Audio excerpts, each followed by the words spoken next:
नमस्कार दोस्तों। लोकसभा चुनाव 2024 में मिली हार के बाद भारतीय जनता पार्टी ने 6 बड़े राज्यों में हुए विधानसभा चुनावों में शानदार वापसी की है। बिहार, महाराष्ट्र, हरियाणा, दिल्ली, झारखंड और जम्मू कश्मीर में बीजेपी ने अपनी सीटों में भारी बढ़ोतरी की है, जिससे पार्टी की स्थिति मजबूत हुई है, जबकि कांग्रेस को इन चुनावों में भारी नुकसान हुआ है। लोकसभा चुनाव 2024 में झटके के बाद भारतीय जनता पार्टी बीजेपी ने राज्य दर राज्य चुनावों में शानदार वापसी की है।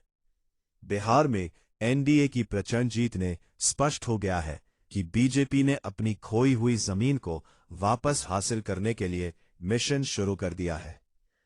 बिहार में बीजेपी ने 2024 में 68 विधानसभा क्षेत्रों में बढ़त हासिल की थी, लेकिन हाल ही में संपन्न हुए विधानसभा चुनाव में पार्टी ने 79 सीटें हासिल की हैं, यानी बीजेपी ने 21 सीटों की बढ़त हासिल की है।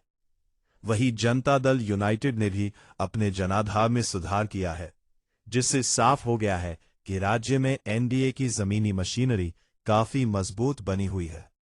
मार्च 2018 तक बीजेपी की भारत के 21 राज्यों में सरकार थी। कुछ राज्यों में बीजेपी अपने दम पर सरकार में थी और कुछ जगह सहयोगी दलों की मदद से।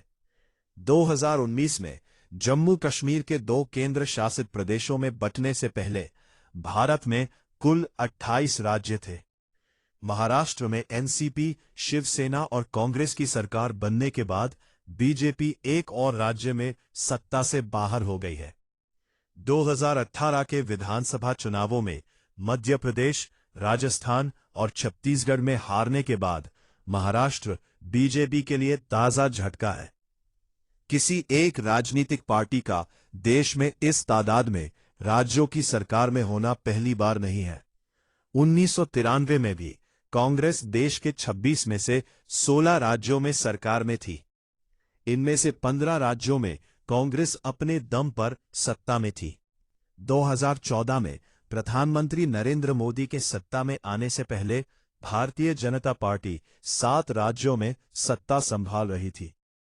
मार्च 2018 आते आते बीजेपी तेजी से बढ़ते हुए 21 राज्यों में सरकार बनाने में सफल रही, यानी 4 साल में तिगुना विस्तार।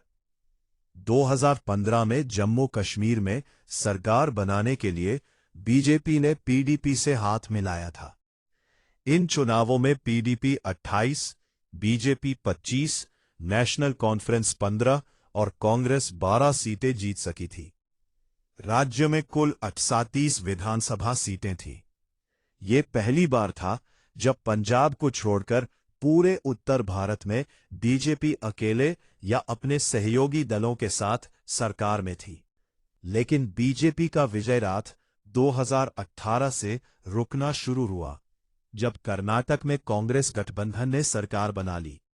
हालांकि ये सरकार ज्यादा दिन नहीं चली और कुछ वक्त बाद बीजेपी ने फिर से राज्य में सरकार बना ली। महाराष्ट्र के ताजा नतीजों के बाद ये साफ है कि बीजेपी और उसके सहयोगी दलों की राज्यों में पकड़ कम हो रही है। महाराष्ट्र में राज्यपाल के फैसले से जुड़े 5 सवाल।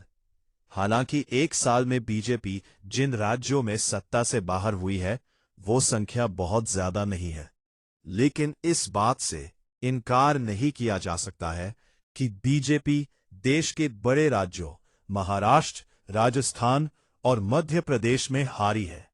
ये ऐसे राज्य हैं जिनमें बीजेपी और उसके सहयोगी दलों की पकड़ मजबूत रही है। इन राज्यों की जनसंख्या भी दूसरे कई राज्यों के मुकाबले काफी ज्यादा है। 2011 जनगणना के आंकड़ों के हिसाब से बात करें तो 2018 में बीजेपी जिन राज्यों में सरकार में थी, वहां की कुल आबादी करीब 84 करोड़ थी, यानी देश की कुल जनसंख्या का 70%। हालिया चुनावों में हार के बाद बीजेपी की राज्य सरकारें देश की कुल 47% आबादी पर राज कर रही हैं, यानी 2018 से करीब 23% की गिरावट। अब निगाहें दिसंबर में होने वाले झारखंड चुनावों पर है, जहां बीजेपी फिर से सत्ता में लौटने की कोशिश में है। बीजेपी नेता थोकचौम राधेश्याम सिंह ने बुधवार को राज्यपाल अजय कुमार भल्ला से मुलाकात के बाद दावा किया है कि सूबे में नई सरकार बनाने के लिए 44 विधायक तैयार है। उन्होंने 9 अन्य विधायकों के साथ राजभवन